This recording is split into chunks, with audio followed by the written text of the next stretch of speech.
For our project, we chose to optimize the design of a basic playground swing set. The goal of the project was to blend the constraints and forces of the existing structure into the optimized design in order to use less material while still properly supporting the swingers. The current design uses 6 leg supports and 1 top bar and is most commonly made of drawn steel. For simplicity, we divided our project into 2 optimizations. The original leg design uses 3 bars constrained at the bottom and subjected to 3 forces at the top. For symmetry purposes, only 1 unit needs to be analyzed.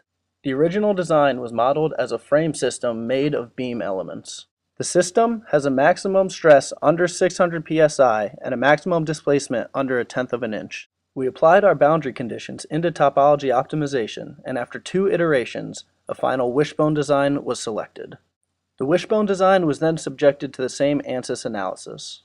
This analysis showed comparable results to the original design. First, we analyzed the original beam as a beam 120 inches long with a diameter of 2.4 inches, with the forces and boundary conditions as shown. We analyzed the beam in ANSYS using 3D tetrahedral elements. Later, we're going to compare the results from this analysis to our final designs. We used a software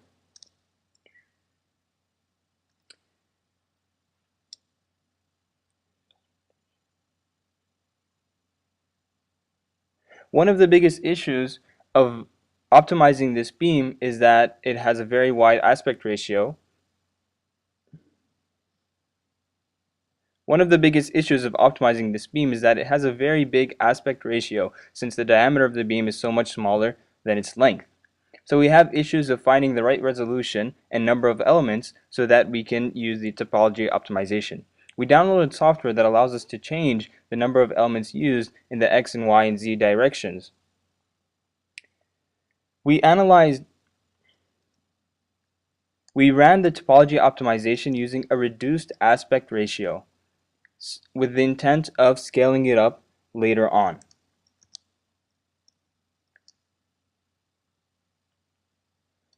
The results are shown here, where the X and Y, the results are shown here where the Y and Z directions have 10 elements and the X direction has 42 elements. You can see in the results that we have here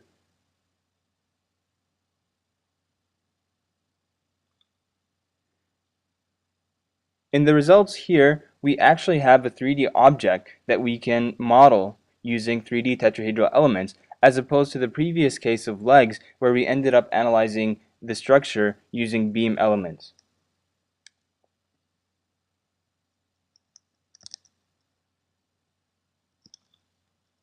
One of the issues with the structure that we have here is that the force applied on the beam is not constant. It is not down.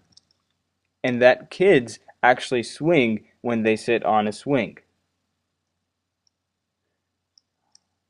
The solution that we had to get creative. So the solution that we came up with is to cut this cross section in half and revolve the lower half of the cross section 360 degrees around. We had to get creative in order to solve this. So we took a cross section of this structure right at the center and we cut that cross section in half and we revolved it 360 degrees. The result is this structure here.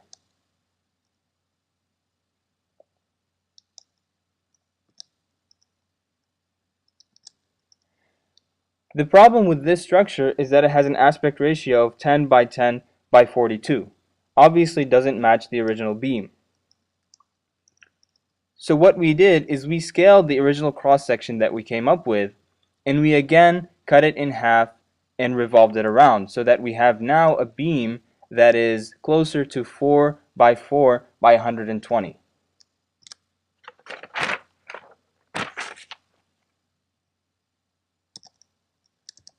When we took this cross-section and loaded it into ANSYS, we found that the geometry was problematic. There was too much detail and there were too many points.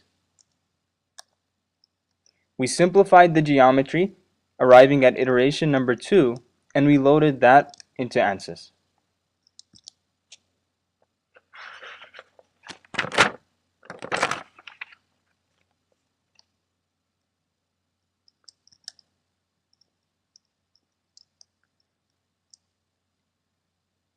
And this simplified geometry worked much better. In order to be able to see the results on the interior of the beam was cut in half and a symmetry boundary condition was applied on the cut face. The results of stress and displacement are good, but since we didn't match the diameters of this design and the original beam, the volume is 40% larger.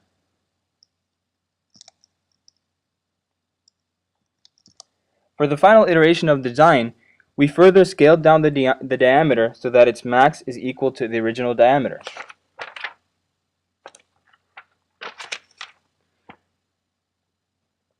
Furthermore, rather than cutting the cross-section in half, we kept both the upper half and lower half of the cross-section. We revolved each half 90 degrees in both ways. We revolved each half 90 degrees both ways so that they met at the center.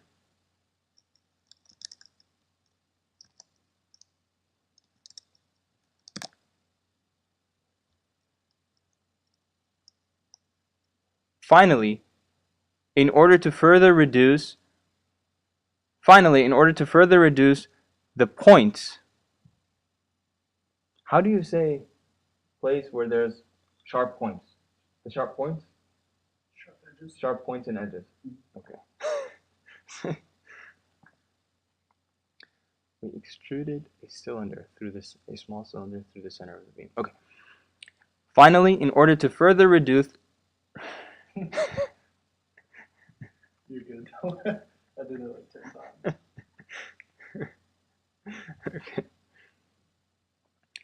Finally, in order to further reduce the sharp points and edges, we extruded a small diameter through the center of the beam.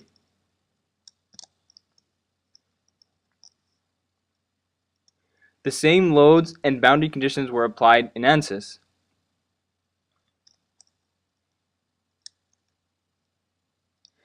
The maximum displacement of this optimized beam is higher, but that's expected because all we did was take the original beam and remove material from the inside and the outside. The maximum stress is also significantly higher, but this only occurs at the ends and not in the center of the beam. So it's not that concerning because the maximum stress is also significantly higher. But we find that this only occurs at the ends where the diameter is smaller, and it doesn't occur at the center where the beam has a thin wall. So we find that it's not too concerning because this can be resolved by increasing the diameter or changing the boundary conditions there. We compared the maximum stress, maximum displacement, and volume of the designs. We found that the final design reduces the volume by 35%. Snap.